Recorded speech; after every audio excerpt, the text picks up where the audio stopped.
Assalamu alaikum warahmatullahi wabarakatuh. Bismillahirrahmanirrahim. This is me, Shiza Auto from Yes Lawyer page.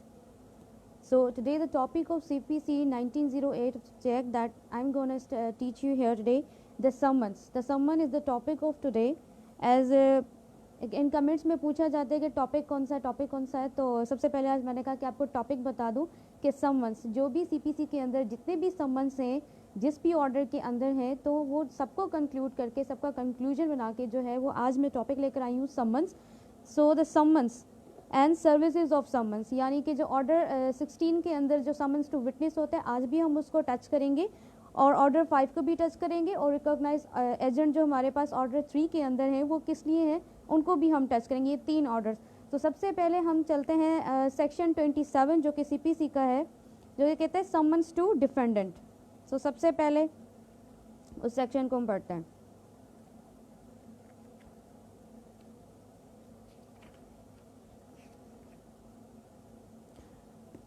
जैसे कि जब भी आपका जो सूट है वो इंस्टीट्यूट हो जाता है, ड्यूली रजिस्टर्ड हो जाता है अंडर ऑर्डर 4 रूल 2 के अंदर, फिर क्या करती है कोर्ट जो है वो समन्स इशू करती है ताकि जो डिफेंडेंट है, आइदर पार्टी है, उसको भी जो है फेयर ट्रायल मिल सके, उसको राइट मिल सके, ताकि वो आंसर कर सके उस क्लेम का जो कि प्लेंट के अंदर प्लेंटिफ ने जो है वो दावा किया है जिसका. तो सेक्शन 27 ऑफ सीपीसी 1908 कोड का हमें कहता है, where a suit has been duly instituted, as I have told you, a summons may be issued to the defendant for what the purpose to appear and answer the claim, means to file a written statement not later than 15 days, यानी कि 15 दिन से ज़्यादा नहीं, लेकिन 15 दिन के अंदर ही अंदर इश्यू हो जाने चाहिए by the court, and may be served in manner prescribed under order 5, यानी कि वो किस तरह से समन जो है उसकी सर्विसेज होंगी और किसके लिए इश्यू होंगे, किन मोड्स के अंदर होंगे और किन लोगों के ऊपर होंगे. यहाँ पे तो सिंपली डिफेंडेंट्स के बारे में, अगर डिफेंडेंट ना हो तो फिर किन लोगों के ऊपर जो है उसकी सर्विस एज वैलिड समझी जाएगी, जैसे कि वो डिफेंडेंट के ऊपर ही जो है वो सर्विस की गई है उन समन्स की. तो वो ऑर्डर 5 के अंदर डिटेल प्रोसीजर है जो कि हम आज स्टडी करेंगे. उसके बाद सेक्शन 28 है जो कि वो भी बहुत इंपॉर्टेंट है, इसी समन्स के अंडर में ही आता है. Service of summons where defendant resides in other province, अगर डिफेंडेंट अगर जुरिसडिक्शन ऑफ दी कोर्ट के साथ ही रिजाइड करता है तो फिर तो ठीक है. अगर वो किसी और कोर्ट या किसी और प्रोविंस के अंदर जो है वो रिजाइड करता है उसकी जुरिसडिक्शन में, तो तब उसकी सर्विस कैसे होगी. सो लेट्स लर्न कि a summons may be send for the service in other province to such court, यानी कि जिस प्रोविंस के अंदर वो रिजाइड करता है डिफेंडेंट, तो उस कोर्ट की जिस जुरिसडिक्शन में रहता है उस प्रोविंस की कोर्ट में जो है हम समन्स इश्यू करेंगे इसी कोर्ट्स के अंदर जहाँ पे सूट इंस्टीट्यूट हुआ है, और वो ऐसा ही समझा जाएगा जैसे कि जिस कोर्ट के अंदर सूट जो है वो इंस्टीट्यूट हुआ है, इशूड कहे गए हैं उसी कोर्ट से सर्विस ऑफ समन्स की. फिर इसका सेक्शन 2 कहता है, सेक्शन 28 का, the court to which summon is sent shall upon receipt thereof proceed as if it had been issued by such court as I have told you, and shall then return, वो दोबारा वापस आएंगे summons to the court of issue together with the record if any, अगर कोई record है या उसमें कोई डिफेंडेंट नहीं है या फिर डिफेंडेंट है, तो कोई भी ऐसा रिकॉर्ड जो भी ऑफिसर ऑफ द कोर्ट जो कि सर्विस करता है समन्स की, वो वापस लेकर आएगा और ये कोर्ट वापस रिटर्न करेगी उस कोर्ट को जहाँ से वो इश्यू हुए थे. फिर सेक्शन 29 है सीपीसी का, सर्विस ऑफ फॉरेन समन्सेस, यानी कि फॉरेन कोर्ट से आने वाले समन्सेस को पाकिस्तान में कैसा समझा जाएगा या उनकी सर्विस वैलिड है नहीं है, कैसे है. So let's study summons and other processes issued by any civil और revenue court situate outside Pakistan, that means beyond the jurisdiction of Pakistan the court is situate, may be sent to the court in Pakistan and serve as if they were summonses issued by such courts. उनको ऐसा समझा जाएगा जैसे कि वो पाकिस्तान की courts के अंदर इशू हुए हैं. ठीक है, प्रोवाइडेड यहाँ पे प्रोवाइजो है. प्रोवाइजो देने का मकसद ये है कि क्या हर कोर्ट, फॉरेन कोर्ट के जो समन्स यहाँ पे इशूड हुए हैं उनकी सर्विस जो है वो वैलिड समझी जाएगी, ऐसा नहीं है. प्रोवाइजो दिया गया है कि provided that the courts issuing such summonses or processes have been established or continued by the authority of the federal government or the provincial government of the province in which such summonses or processes are to be served has by notification in the official gazette declare, यानी कि declaration होना उनकी official gazette में जो notification जारी होता है उसमें डिक्लेरेशन होना उनकी लाजमी है of this section two apply such codes. अब फॉर एग्जांपल कि हमारे पास जैसे कि समन्स आए हैं, all courts all civil and revenue courts in the Federal Republic of Germany and serviced by such court of summons under this court by a court in Balochistan या कराची, तो वो उसकी जो सर्विस है वो वैलिड समझी जाएगी कराची या बलोचिस्तान में जो कि जर्मनी से समन्स आए हैं। Now let's come to the order 5 जो कि हमें पूरा प्रोसीजर बताता है एक्चुअली कि समन्स इशू कैसे होंगे, समन्स इशू किन बेसिस पे होते हैं और किन लोगों को होते हैं, उनकी मोड क्या होती है, यानी कि किस मोड्स के अंदर किन तरीके के अंदर जो है हम उनको जो है वो सर्विस होती है उनकी। तो सबसे पहले समन्स एक्चुअली है क्या? समन्स ना तो डेफिनेशन क्लोज में इसकी कोई मीनिंग है ना डेफिनेशन है सीपीसी के अंदर। समन्स सिंपली अंडरस्टैंड करने के लिए एक ऑर्डर है issued by the court to appear before the जज, और जो है इसकी यही सिंपली मीनिंग है। और समन्स जो है रूल 1 ऑर्डर 5 का, when a suit has been duly instituted, a summons may be issued to the defendant to appear before the judge and answer the claim। लेकिन इसमें एक एक्सेप्शन है कि समन्स कब इशूड नहीं किए जाएंगे कोर्ट से, कि अगर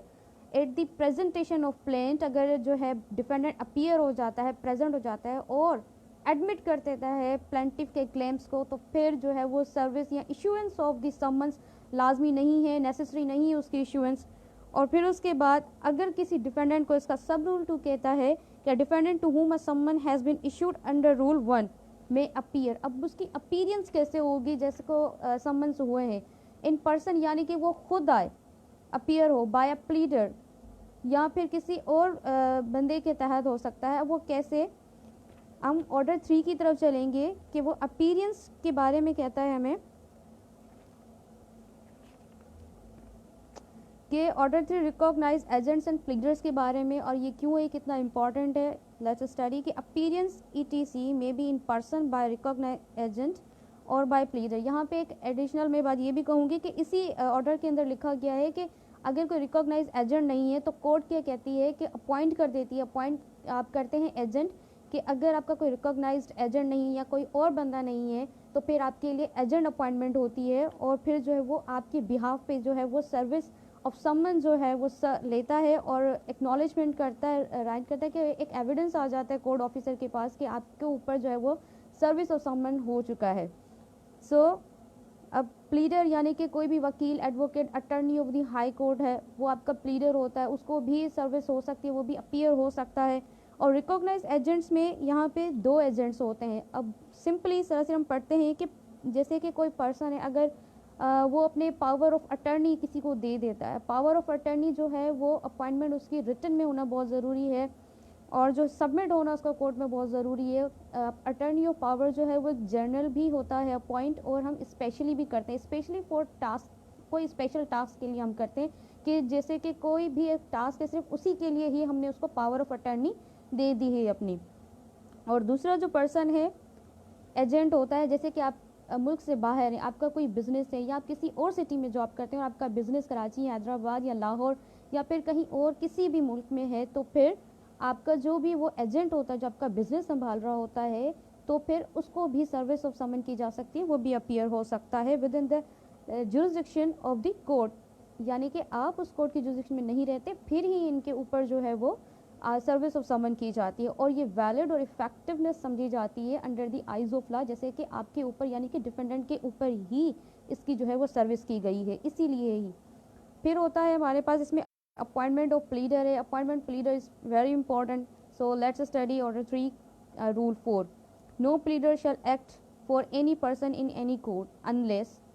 ही has been appointed for the purpose. वो काम नहीं कर सकता जब तक उसकी अपॉइंटमेंट नहीं होगी by such person, by document in writing signed by such person, by his recognised agent, या तो वो खुद बंदा डिफेंडेंट है या फिर प्लेंटिफ है वो, या फिर उसका कोई रिकॉग्नाइज्ड एजेंट यानी पावर ऑफ अटर्नी जो होता है, या तो फिर उसका जो बिजनेस संभाल रहा होता है बंदा वो, और by some other person duly authorised, यानी कि कोई और बंदा जो उसने एज एजेंट के तहत पे अपॉइंट किया हुआ है वो,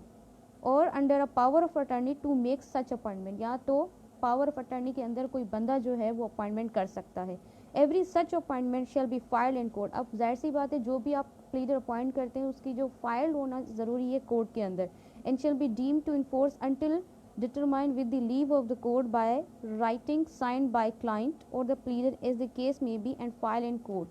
or until the client or pleader dies or until all proceedings in the suit are ended so far as regards the client, यानी कि जब तक उनकी डेथ नहीं हो जाती या क्लाइंट की या तो फिर प्लीडर की, तब तक वो जो है वो समझा जाएगा कि वो प्लीडर है आपका। और प्रोसीडिंग से यहाँ पे मुराद यही है कि रिव्यू की एप्लीकेशन हो या कोई और प्रोसीडिंग्स हो या एप्लीकेशंस हो, उनके लिए ही वो प्लीडिंग है। ऐसा नहीं है कि सिर्फ ट्रायल ऑफ द सूट या फिर जो है किसी भी डॉक्यूमेंट को प्रोड्यूस करने के लिए या कोई और मकसद के लिए हम सिर्फ उसको ये नहीं समझेंगे कि आपकी सर्विस सिर्फ लेने के लिए या जो है प्लीड करने के लिए, बल्कि जितने भी प्रोसीडिंग इन द सूट्स होती हैं, फॉर एग्जांपल अब जैसे कि एप्लीकेशन है सेक्शन 144 और section 152 of this code, or appeal from any decree or order in the suit and any application or act for the purpose of obtaining copies of documents, returning documents produced or filed in the suit, or obtaining refund of monies paid into the court connection with the suit shall be deemed to be proceedings of the suits। ठीक है, और उसके बाद ये है इसका rule 5 जो important है, no pleader who has been engage for the purpose of pleading, ये नहीं हो सकता इंगेज जब तक only shall plead on behalf of the party unless he has filed in a court memorandum of appearance। memorandum of appearance जो है वो उसको लाजमी फाइल करना होता है कोर्ट में, जिसमें वो लिखता है कि name of the parties to the suit, the name of the party for whom he appears, किसके बिहाफ पे ये अपीयर हो रहा है, the name of the person by whom he is authorized to appear, और उस बंदे का भी नाम ये लिखेगा उस मेमोरेंडम ऑफ अपीयरेंस के अंदर कि वो किस बंदे के बिहाफ पे जो है वो ऑथोराइज हुआ है टू अपीयर। जैसे कि power of attorney, recognise agents की हमने बात की थी इस तरह से, या फिर जो कोई और एजेंट जो है वो ड्यूली ऑथोराइज करता है, कोई बंदा अपॉइंट करता है और फाइल करता है उसको कोर्ट के अंदर, इस तरह से। अब service of process on pleader, any process service serve on the pleader of any party और लेफ्ट एट द ऑफिस, यानी कि उसके ऑफिस में कोई भी सर्विस ऑफ समन्स होती है या किसी भी सर्विस की होती है तो वो भी ऐसा समझा जाएगा जैसे कि पर्सन एक डिफेंडेंट को जो है वो की गई हो इन पर्सन। अब जैसे कि मैंने एजेंट की बात की थी तो रूल 6 इसका है, कहता है agent to accept service besides the recognise agents, यानी कि जो आपका बिजनेस कैरी करता हो या पावर ऑफ अटर्नी आपने जिसको दिया हो, उनके अलावा एजेंट भी जो है वो अपॉइंट होते हैं। In any person residing within the jurisdiction of the court may be appointed an agent to accept the service of process, यानी कि अगर आप ज्यूरिसडिक्शन नहीं रहते, रिजाइड नहीं करते डिफेंडेंट, तो फिर उसके लिए एक एजेंट भी वो अपॉइंट करता है और उसकी appointment must be in writing होनी चाहिए और to be filed in court होनी चाहिए। सिंपली ऑर्डर 3 हमारा यही था। अब हम आते हैं वही ऑर्डर 5 की तरफ के जो है समन्स जो है एक ऑर्डर होता है टू अपीयर बिफोर द जज, और समन्स क्या होता है, एक किस्म का डॉक्यूमेंट होता है जो कि officer of the court appoint होता है थ्रू द कोर्ट। सिंपली मैं अगर आपको बताऊं तो ऑफिसर ऑफ द कोर्ट जो है वो सर्विस जो है वो करता है, इशू बाय द कोर्ट होता है। सर्विस जो है ना समन्स की, वो officer of the court appoint होता है या उसके बिहाफ पे कोई और ऑफिसर ऑफ द कोर्ट आप समझ लो उसका जो सबॉर्डिनेट होता है वो समन्स लेके जाता है डिफेंडेंट के घर की तरफ या जहाँ डिफेंडेंट रिजाइड्स करता है टेम्परली या परमानेंटली, या कोई बिजनेस कैरी करता है उसकी बिजनेस की जगह पे या उसके किसी ऑफिस की जगह पे, वो जो है वो समन्स उसके पास लेके जाता है। अब कॉपी, अब रूल 2 जो है ना इसका, वो कॉपी और statement next to this summons, यानी कि आपके पास अगर समन्स आता है तो लाजमी है उसमें भी कि every summons shall be accompanied by a copy of the plaint. अब कॉपी किसकी, कॉपी ऑफ द प्लेंट जो कि प्लेंटिव ने प्रेजेंट की थी इन द कोर्ट, ताकि उसको पता पड़े कि वो आंसर तो कर सके एक्चुअली क्लेम है क्या। समन्स में तो जस्ट ऑर्डर होता है आपका, और if so permitted by a concise statement, अगर कोई प्लेंट आपकी इतनी लार्ज है, अंडरस्टैंडेबल नहीं है, इजी ज़्यादा पैराग्राफ्स हैं उसके अंदर, तो फिर उसकी कोई कंसाइज स्टेटमेंट भी जो है वो समन्स के साथ भेजना बहुत ज़रूरी है through the court. And the copies of the documents are next with the plan and a copy of the list under sub rule 1 sub rule 2 of order 14 rule 14 in order 17। ठीक है, फिर उसके बाद ये है कि रूल 3 जो है ऑर्डर 5 का, कोर्ट में ऑर्डर डिफेंडेंट और प्लेंटिव टू अपीयर पर्सन। यहाँ पे एक बात जहन में रखिएगा कि जब तक वो जुरिसडिक्शन ऑफ द कोर्ट नहीं है तब तक वो अपीयर नहीं हो सकता इन पर्सन, आइदर प्लेंटिफ हो या डिफेंडेंट हो. Where the court has reason to require the personal appearance of the defendant, the summons shall order him to appear in person in court on the day therein specified. अब summons में यहाँ पे day की भी बात आ गई कि जो है वो समन्स कैसे बंदा अपीयर हो सके. तो समन्स के अंदर डेट, टाइम और प्लेस ऑफ प्रेजेंटेशन भी उसमें बयान किए जाते हैं कि इस कोर्ट के अंदर आपने जो है आना है, फलां टाइम पे फलां डेट पे अपने अपीयर होना है टू आंसर द क्लेम.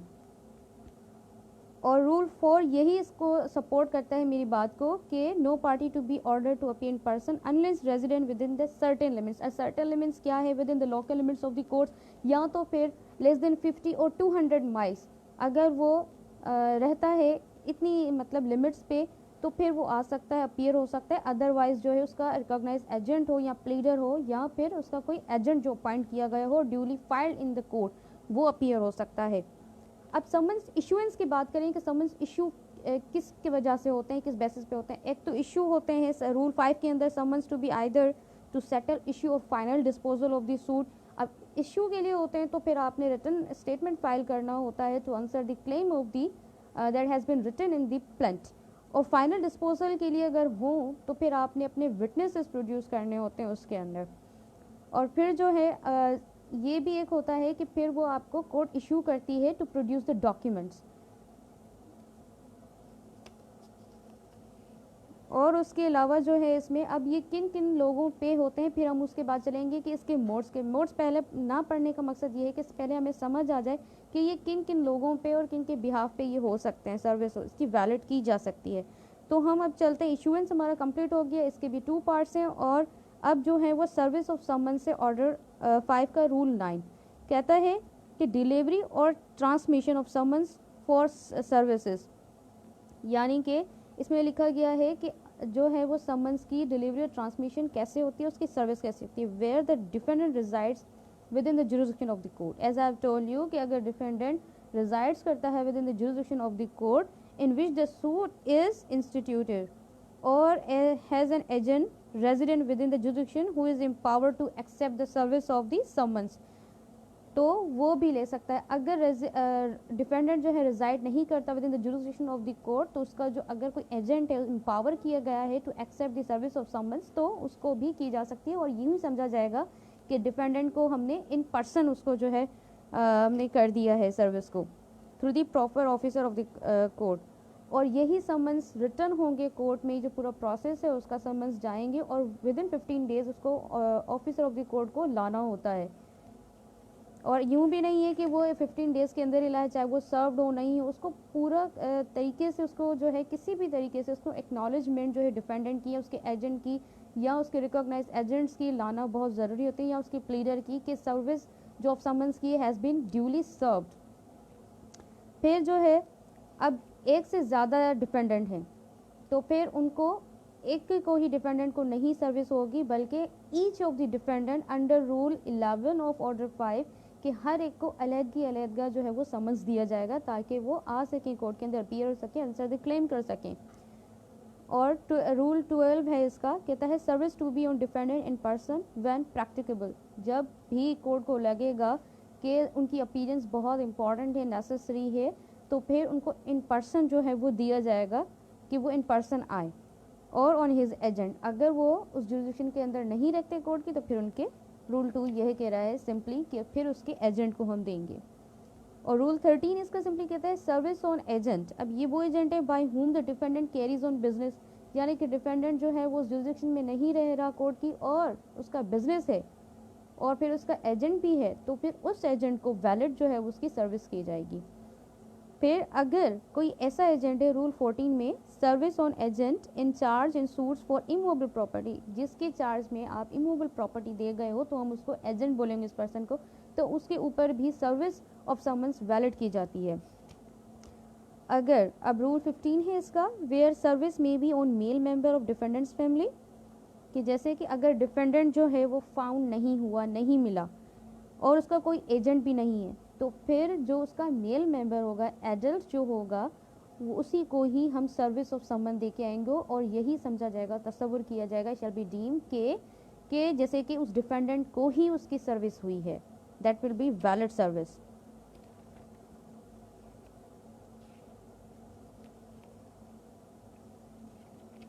और जैसे कि हमने पढ़ा था सेक्शन 28 के अगर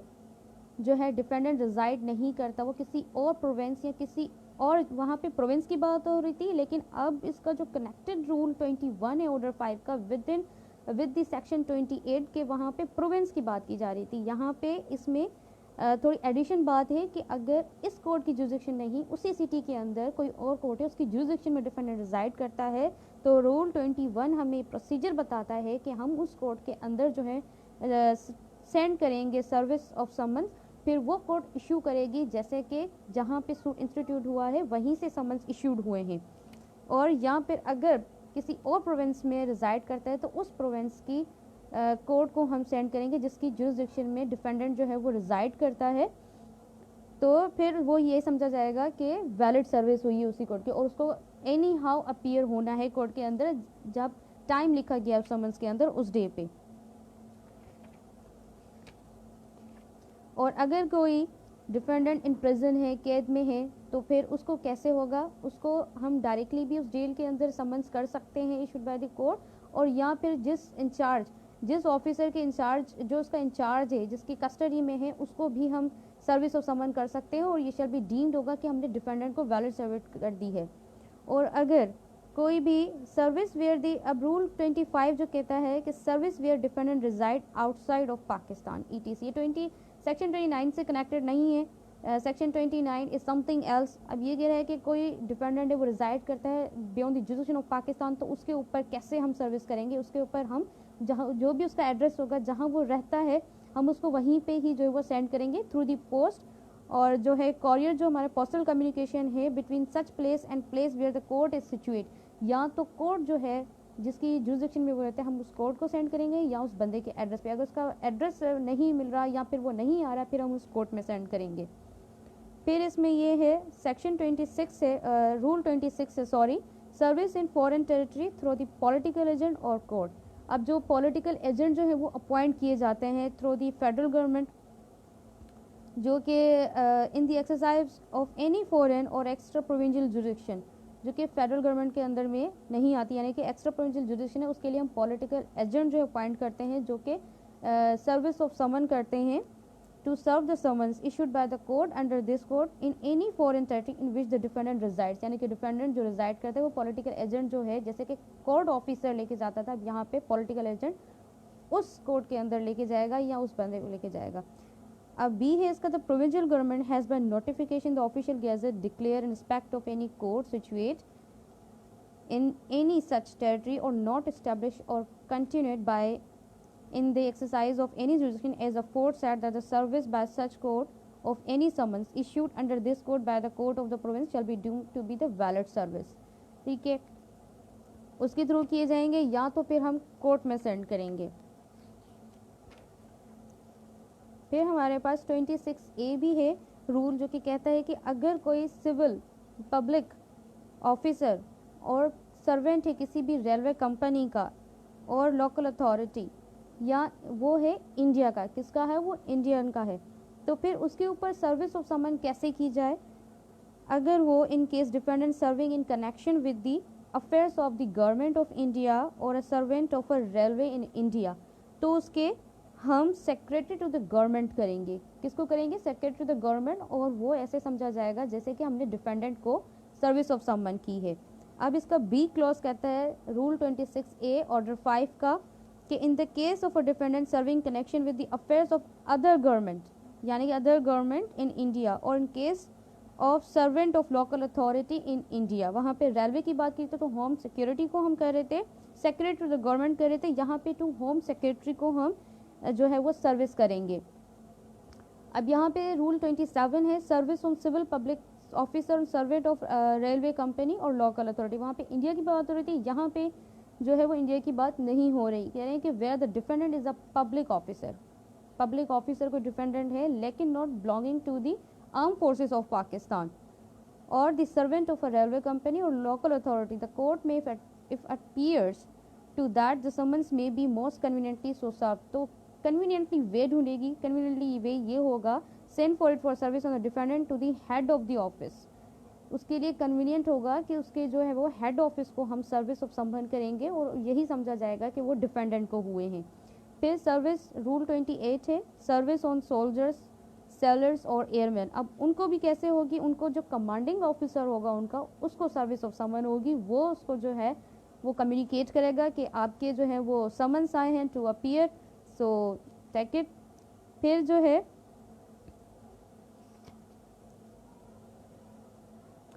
अब ये जितने भी थे, अगर इसमें एक और एक्सेप्शन भी है कि अगर कोई पर्दा नशीन औरत है तो उसके ऊपर हम सर्विस ऑफ समन कैसे करें, तो उसके ऊपर सर्विस ऐसे होगा कि उसके साथ अगर कोई मेल मेंबर उसका फैमिली का जो उसके साथ रिजाइड करता है तो उसको हम सर्विस ऑफ समन करेंगे कि अपेयर हो, ताकि जो है अगेंस्ट लॉ ना हो और उसकी अपीयरेंस भी हो जाए और सर्विस ऑफ समन भी हम उसको वैलिड समझें ताकि अनसर्व ना हो सके कोर्ट के अंदर। और अब जो है मोड्स हैं, 3 मोड्स होते हैं सिंपली ऑफ द समन्स के, कि किन मोड्स में जो है वो कोर्ट जो है वो समन्स सर्विस ऑफ समन्स होती है। बेसिकली 3 होते हैं इसके। सबसे पहले जो है इसका रूल 9 में हमने पढ़ा कि through the officer of the court होता है, by tendering a copy of plaint और डॉक्यूमेंट्स और समन्स, ठीक है। फिर जो होता है वो बाय रजिस्टर्ड पोस्ट ऑफिस के थ्रू होता है, बाय कॉरियर सर्विस के होता है। और रूल 20 जो हमारा है वो सब्सटीट्यूशन ऑफ सर्विस के होता है। तो ये 3 है सिंपली। अब 10 जो है मोड ऑफ सर्विस के हवाले से है रूल, जैसे कि मैंने आपको बताया कि बेसिकली ये 3 मोड्स में जो है वो कोर्ट जो है वो इशू करती है सर्विसेज ऑफ समन्स, ठीक है। अब 10A है जो कि पंजाब अमेंडमेंट है की गई थी कि सर्विस बाय पोस्ट होना चाहिए simultaneously with the issue of summons under rule 9। Simultaneously आप ये भी कर दो कि there shall be send unless otherwise order by the court to the defendant bye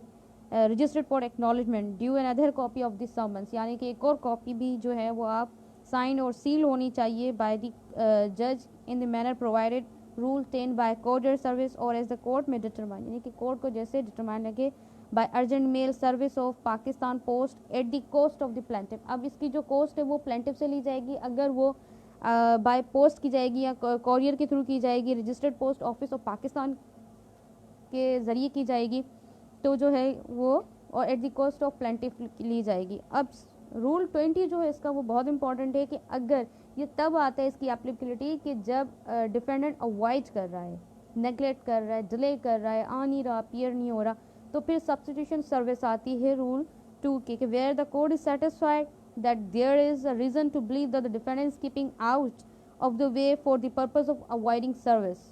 or that for any other reason, यानी कि कोई और रीज़न से the summons cannot be served in the ordinary way, यानी कि वो जो summons है वो ordinary way में serve नहीं हो सकती। The court shall order for service of summons by affixing a copy, यानी कि कॉपी जो है वो summons की affix की जाएगी at the outer door or the conspicuous parts, यानी कि उसके जो इर्द गिर्द का जो माहौल है, इर्द गिर्द की दीवारें हैं उसके ऊपर भी अफेक्ट की जाएगी और the outer door of the defendant home या जो रिजाइड करता है वहाँ पे। और बी है इसका एन इलेक्ट्रॉनिक डिवाइस कम्युनिकेशन में भी इंक्लूड टेलीग्राम और फोनोग्राम, टेलीक्स, फैक्स, रेडियो, टेलीविज़न, यानी कि रेडियो या टेलीविज़न के ज़रिए भी हम जो है समन्स उसको भेज सकते हैं, बता सकते हैं कि ये अपीयर हो, आंसर करे इस क्लेम को। फिर सी है इसका कि अर्जेंट मेल सर्विस और पब्लिक कॉरियर सर्विस और beat of drum in the locality where the defendant ordinary resides और पब्लिकेशन एंड प्रेस, यानी कि अखबार में, न्यूज़पेपर में जो है उसकी पब्लिकेशन कर दे कि जो है वो सर्विस होने चाहिए उसके ऊपर, ये अवॉइड कर रहा है, नेगलेक्ट कर रहा है, आ नहीं रहा टू अपीयर होना कोर्ट के अंदर, इसको अवॉइड करे इसलिए। अब रूल 17 जो है वो बहुत इंपॉर्टेंट है। अब कोर्ट ऑफिसर जो है वो गए डिफेंडेंट के रेजिडेंस प्लेस पे, लेकिन डिफेंडेंट जो है वो उसको अवॉइड कर रहा है, निगलेक्ट कर रहा है, या सामने आ नहीं रहा, या फिर काफ़ी ड्यू डिलिजेंस से काफ़ी उसने मेहनत करी, उसको मिल नहीं रहा, डिफेंडेंट जो है वो आ नहीं रहा, तो फिर प्रोसीजर बताया गया कि उसके क्या कॉन्सिक्वेंसेस होंगे, वो रूल 17 ऑर्डर 5 के अंदर है। Let's study procedure when defendant refuses to accept service और can not be found where the defendant और हिज एजेंट और such other person as aforesaid refuses to sign acknowledgement. अब उसका एजेंट भी है, वो भी रिफ्यूज़ करता है उस एक्नॉलेजमेंट पे साइन करने से कि जो है ये सर्विस जैसे कि वैलिड ना हो इस वजह से, तो फिर और where serving officer after using all due reasonable diligence can not find the defendant and there is no agent empowered to accept the service of the summon can be made the serving on his behalf or any other person whom service can be made, the serving officer shall affix a copy of the summons at the outer door of the defendant or some other conspicuous part of the house in which the defendant ordinarily resides or carries on business or personally works for gain, and shall then return the original to the court. Original summons के साथ officer of the court जो है वो return होगा to the court which it was issued, जिसने वो जो summons वो इशू किए थे, with the report endorse thereon, यानी कि रिपोर्ट बनाएगा, एक तैयार करेगा कि मैंने जो है वो ड्यू डिलिजेंस के साथ बहुत ढूंढा डिफेंडेंट को, आसपास लोगों से भी पूछा, एक रिपोर्ट वो तैयार करके फिर जो इंडोर्स करेगा उसको साइन करेगा देयर ऑन और next thereto stating that he has so fixed, और उसके साथ अटैच करेगा कि स्टेट करेगा, ये भी स्टेटमेंट देगा कि मैं जो हूँ वो फिक्स करके आया हूँ copy of the summons at the outer door of the defendant, the circumstances under which he did so, the name and address of the person if any by whom house was identified and whose present the copy was affixed. अब उस बंदे की बात हो रही है कि जिसके अंडर में उसने पूछा कि ये डिफेंडेंट का घर है, जिसने बताया उसने बोला हाँ ये डिफेंडेंट का घर है, तो उस बंदे का नाम, उस बंदे का एड्रेस और उसकी मौजूदगी में अफेक्स करेगा जिसने बताया है कि ये घर जो है वो डिफेंडेंट का है।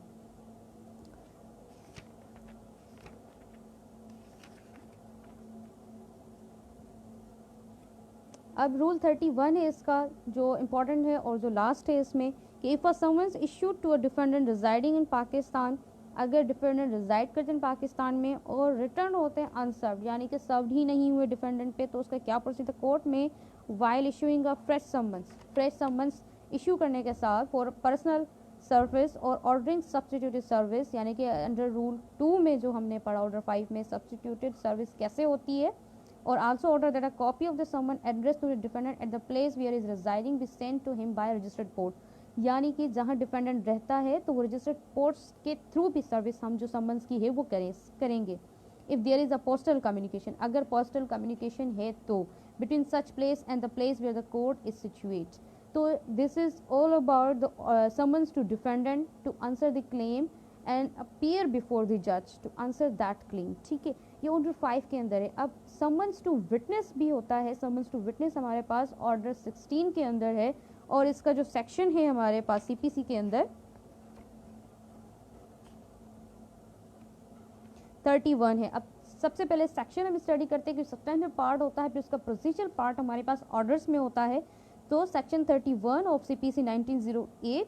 Says about summons to witness, the provision in section 27, 28, 29 shall apply to summonses to give evidence or to produce documents or other material objects. अब summons to witness क्या कि summons to witness किसी भी बंदे पे आप किसी भी डॉक्यूमेंट पे रिलाई करते हैं, किसी भी एविडेंस पे आप रिलाई करते हैं, या तो फिर आप उस इंसान को, उस बंदे को जो है वो समन्स भेजते हैं ताकि वो अपीयर हो कोर्ट में और एविडेंस दे एज अ विटनेस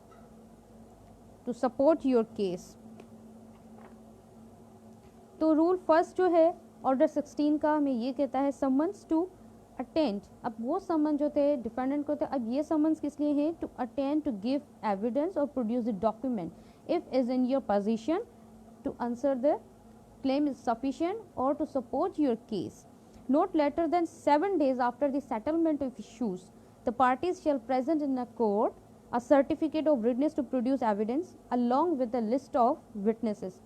अब इस रूल में सिंपली बात ये है कि समन किए जाएंगे उस बंदे को, उस पर्सन को टू प्रोड्यूस डॉक्यूमेंट्स और एविडेंस, आप सबूत जो है वो लेकर आए, या तो फिर जो है डॉक्यूमेंट्स है उनके लिए जो है वो प्रोड्यूस करने के लिए जो है वो समन इशू किए जाते हैं, सर्विस की जाती है उस बंदे पर। लेकिन यहाँ पे जो है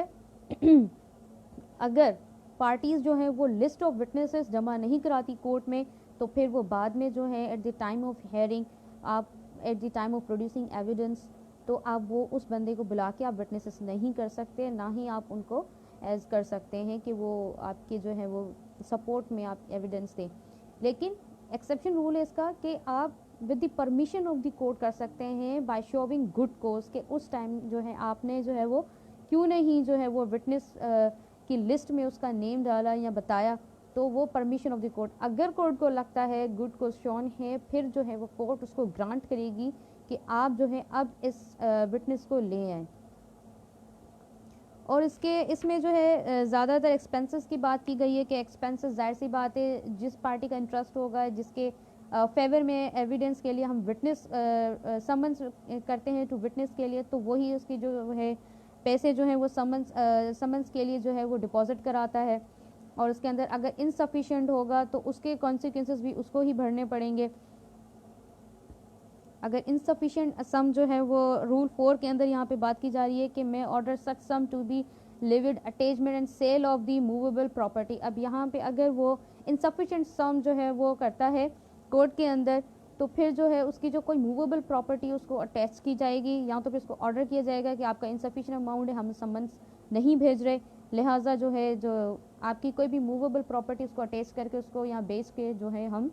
समन्स इशू करेंगे, अदरवाइज नहीं करेंगे। अगर कोई पर्सन है उसको समन्स टू विटनेस हुए वो आया है, अब अगर 1 डेज की अटेंडेंस है उसकी, तो फिर उसके एक्सपेंसेस भी जो वही पार्टी जिसके इंटरेस्ट में वो आया है, इसके फेवर में वो आया है, वो भरेगी। अगर उससे ज़्यादा दिन के लिए वो अगर रह रहा है वहाँ पे, तो उसके जितने भी खर्चे वगैरह होंगे, जितना भी ट्रैवलिंग का उसका जितना भी खर्चा आया है, तो वो पार्टी उसके एक्सपेंसिव इनकार्ड करेगी, उसके पैसे देगी, कोर्ट के अंदर उसको डिपॉजिट कराने पड़ेंगे। अब समन्स रूल 6 है टू प्रोड्यूस डॉक्यूमेंट है इसका, any person may be summon to produce a document without being summon to give evidence, यानी कि without being summon to give evidence, ठीक है। And any person summon merely to produce a document shall be deemed to have complied with summons if he causes such document to be produced instead of attending personally to produce the same। अब कोई बंदा है जैसे कि जिसको समन दिए गए हैं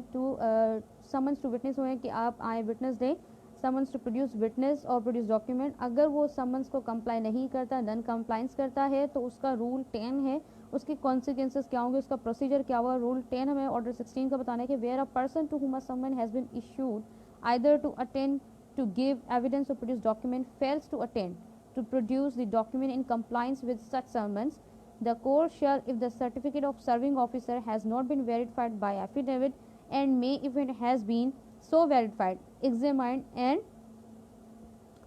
serving officer on oath, or cause him to be examined by another court touching the service or non service of the summons। अब रूल 2 इसका कहता है where the court sees reason to believe that a such evidence or production is material, means it is necessary